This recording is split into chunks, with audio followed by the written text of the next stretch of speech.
Guys, welcome to my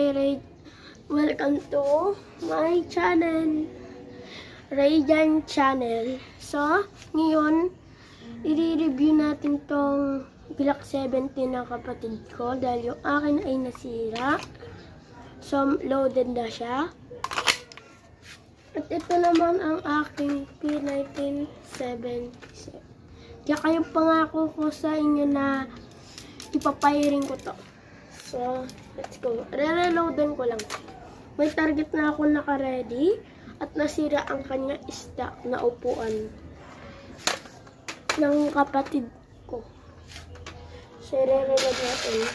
So, sinabi ko din sa aking review sa isang video ay may secret packet. So, ilalagay natin. At kailangan po ng safety glasses bago pumutok ng toy gun. O kaya pellet o airsoft. Mamahalin po yung bala ko dahil gold. So, i-reload na natin. At yung sinabi ko may safety lock siya. Para hindi maano ng bata. Dapat kailangan ay matanda ka na.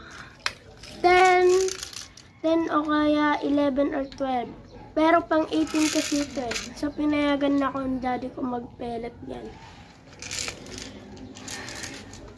So, ito ang aming bala. Gold brand kasi unti na. So, ipapiring na natin. So, ililipat ko na itong camera. So, makikita nyo, ayan ang aking target. Makikita nyo yan.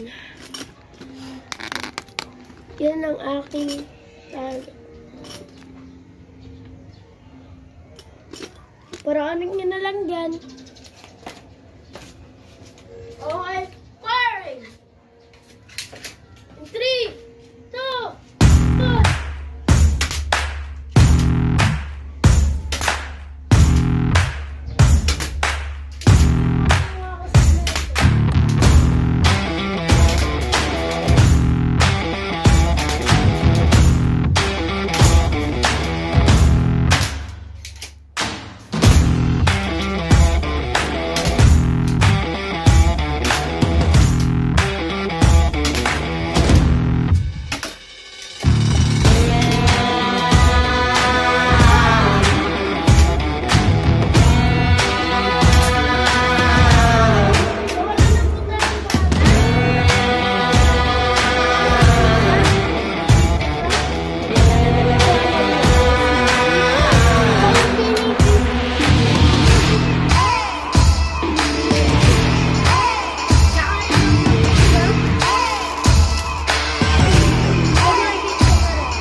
siya.